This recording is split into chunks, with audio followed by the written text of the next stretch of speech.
Bonjour, bonsoir, bienvenue à tous et à toutes. Je suis vraiment très content de vous retrouver pour un nouveau direct et aujourd'hui, il sera question de douleur. On va parler donc de douleur, comment soulager la douleur et particulièrement les douleurs invalidantes. Souvenez-vous que les conseils que je vous donne aujourd'hui ne remplacent pas ceux d'un professionnel de la santé et encore moins un examen ou une évaluation et vous devez adapter aussi tous les conseils, les exercices à votre condition et certains aussi pourraient en fait ne pas convenir. Vous allez trouver aussi beaucoup d'informations sur la douleur, les douleurs en fait, sur les douleurs invalidantes dans mes livres, notamment 99 façons de soulager les douleurs au dos et au cou, et aussi Lève-toi et marche, le remède miracle existe et il est gratuit. Maintenant, je vous parle des bienfaits ou non d'une application de chaleur. On utilise cette stratégie thérapeutique vraiment très, très souvent. C'est probablement la stratégie thérapeutique la plus fréquente parce qu'on a ça chez soi. Une bouillotte, on parle de prendre un bain chaud, d'utiliser un coussin électrique, un coussin chauffage. Je ne sais pas comment vous appelez tout ça chez vous. Donc, ici, on utilise des sacs magiques, un petit sac rempli de graines qu'on réchauffe au micro-ondes. Alors, c'est une stratégie thérapeutique qui est vraiment très, très fréquente. Et est-ce que c'est efficace? Est-ce que c'est pas efficace? Y a-t-il des études scientifiques sur le sujet qui nous permettent de savoir si c'est efficace ou pas? Ce qui est un peu désolant, c'est qu'il y a très peu d'études. On pourrait se poser la question pourquoi c'est pas plus étudié que ça, mais ce serait un autre sujet. Mais on connaît quand même des éléments, on a quand même des bons éléments de réponse en lien avec l'utilisation de la chaleur comme stratégie thérapeutique. Je vous en parle souvent, des stratégies thérapeutiques passives et des stratégies thérapeutiques actives. La chaleur, c'est une stratégie thérapeutique passive. On doit aussi intégrer des stratégies thérapeutiques actives. C'est essentiel. N'oubliez jamais cet élément pour un problème, en principe aussi pour un problème musculo-squelettique. C'est un peu ça le sujet en ce moment. Donc, l'utilisation de la chaleur, l'utilisation thérapeutique pour régler une douleur qui est causée par un problème musculo-squelettique. On doit aussi avoir des stratégies actives comme un changement d'habitude de vie, un programme d'exercice, bouger un peu plus, rencontrer des gens, socialiser. Il y a tout l'aspect aussi psychologique. Donc, moi, je vous encourage à utiliser les deux types de stratégies. Et c'est vraiment un engrenage. Donc, je ne dis pas que c'est inutile d'avoir des stratégies passives, mais si on parle de la chaleur, parfois l'utilisation de la chaleur, ça nous aidera à peut-être faire nos exercices plus facilement. Peut-être que l'application de chaleur nous aidera à mieux dormir pour pouvoir ensuite, par exemple, aller marcher, faire un 5000 pas durant la journée. Je dis un chiffre comme ça pourrait être un peu plus, un peu moins. Donc, les stratégies actives et passives vont vraiment être...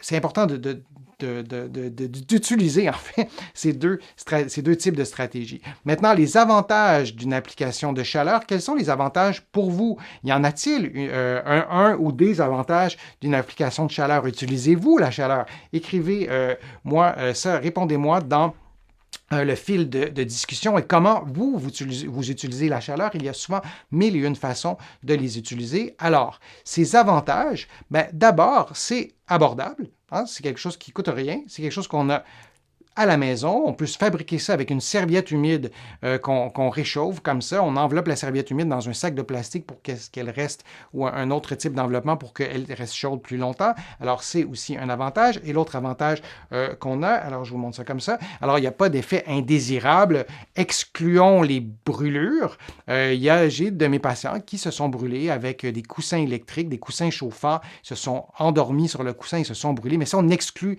les brûlures, il n'y a pas d'effet indésirable en tant que tel. Alors ça, il n'y a pas beaucoup de stratégies thérapeutiques qui ont toutes ces qualités-là. Alors, c'est peut-être une richesse aussi de pouvoir de le savoir et d'utiliser la chaleur à bon escient.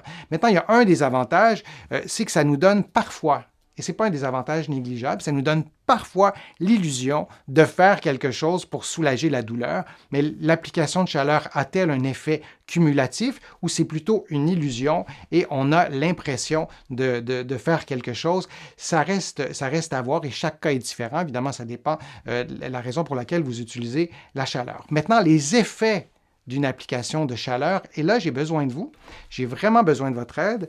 Et j'aimerais bien que vous me donniez votre interprétation de ces 3 types d'effets de la chaleur sur votre corps. On parle d'une application de chaleur humide.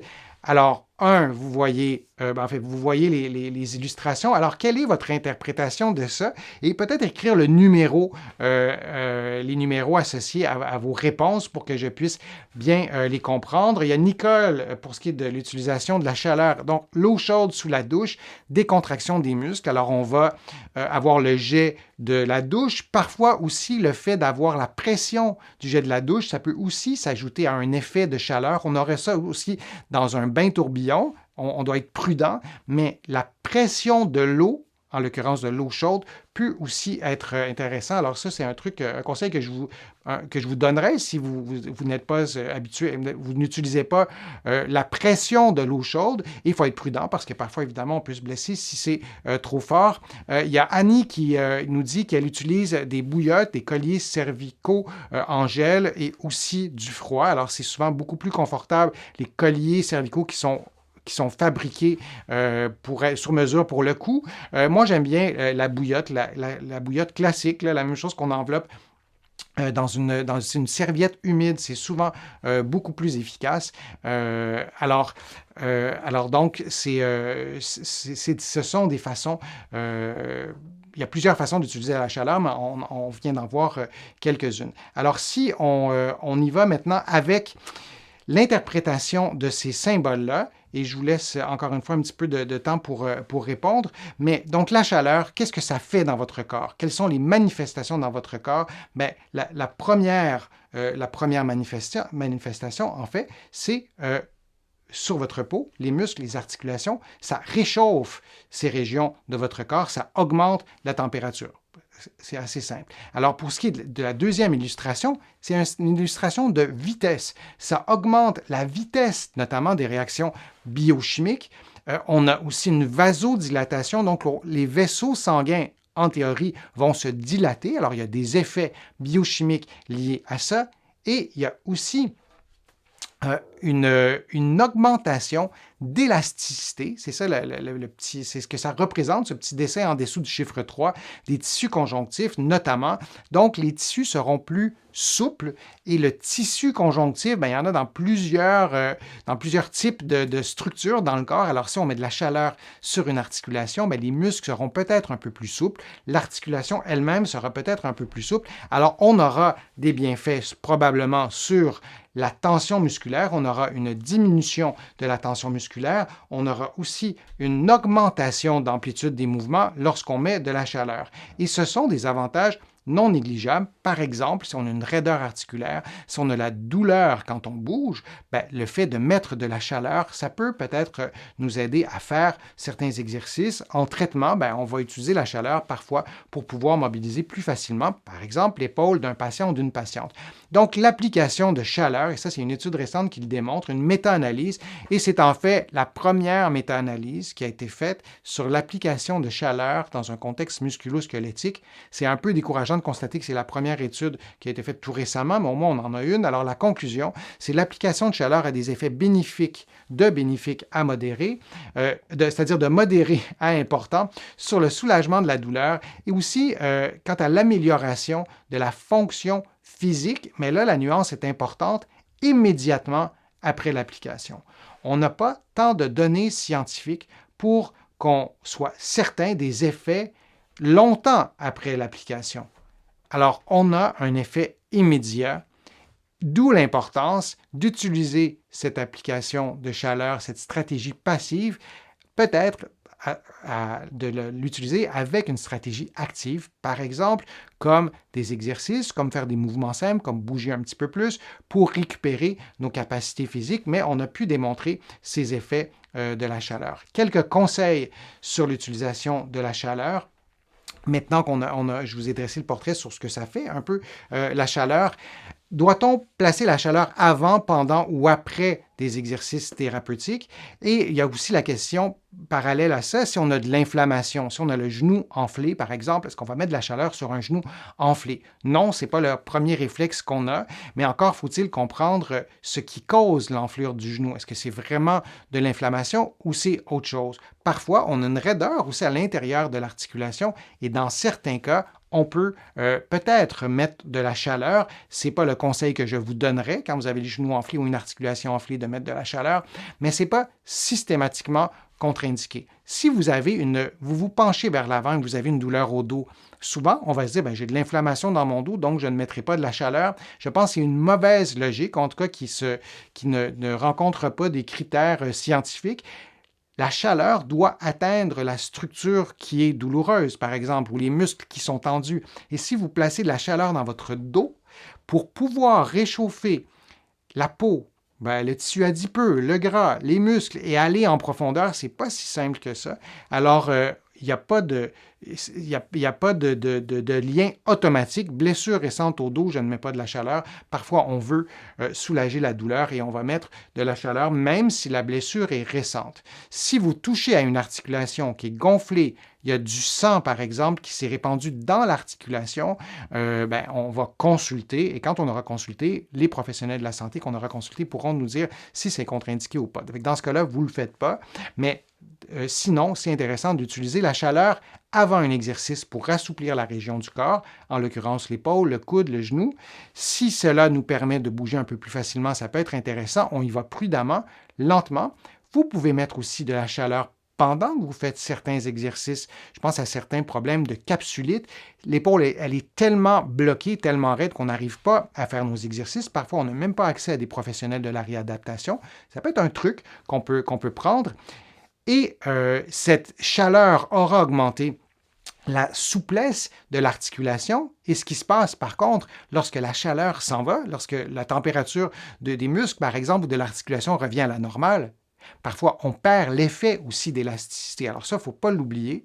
Et si vous avez une articulation, vous faites des exercices et vous voulez mettre un peu de chaleur pour que ce soit plus confortable, mais que votre épaule est relativement mobile, dites-vous que ça peut être contre-productif.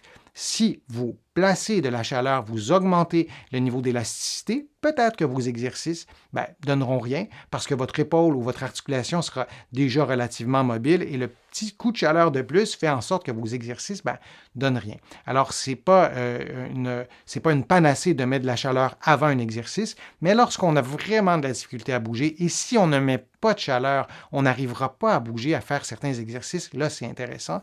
Et après un exercice, ça peut aussi relâcher les muscles, nous faire du bien. Donc, ça peut être intéressant de le faire aussi après.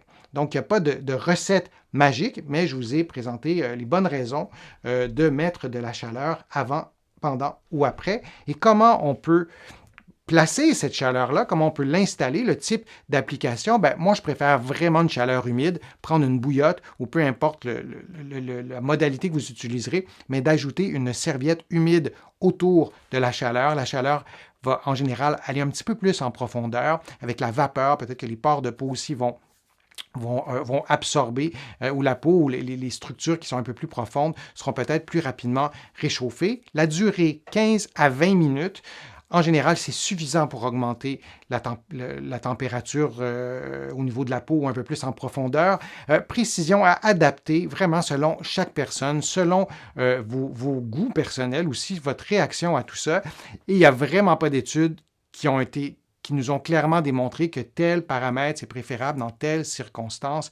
On manque de données pour vraiment affirmer qu'il y a plus d'efficacité avec tel ou tel paramètre. Donc, vous devez aussi les adapter à vos propres réactions.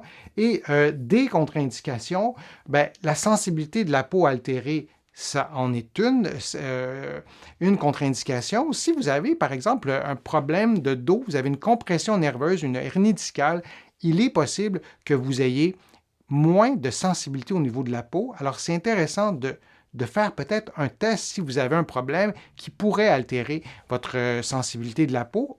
ce qui pourrait arriver, c'est que vous ayez une blessure, une brûlure sans vous en rendre compte. Une autre contre-indication que j'aurais pu aussi écrire, si vous avez une douleur qui est vraiment très, très invalidante, elle vous empêche de dormir, vous êtes épuisé, et vous placez une chaleur et vous vous endormez, alors ça, c'est une contre-indication.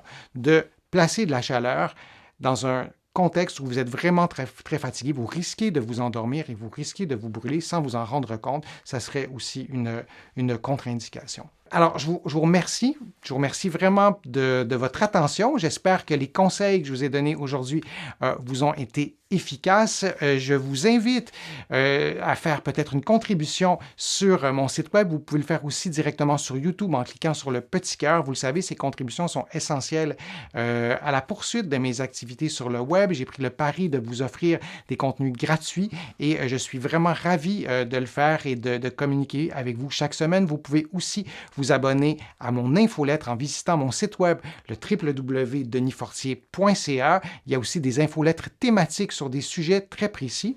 Vous allez trouver aussi beaucoup d'informations dans mes livres, notamment mon livre Lève-toi et marche, mon livre aussi 99 façons de soulager les douleurs au dos et au cou que vous allez trouver partout en librairie, ici au Canada, mais aussi à la librairie du Québec à Paris, de l'autre côté de l'Atlantique, et sur certaines grandes chaînes aussi de librairie. Vous allez pouvoir mettre la main sur mes livres. N'hésitez pas à commenter la vidéo, à cliquer j'aime, à la partager sur vos réseaux sociaux. Ça me donne un bon coup de main aussi pour continuer à vous offrir différents contenus. Alors, je vous dis à une prochaine vidéo, à un prochain direct. Merci d'avoir été attentif et attentive et à bientôt.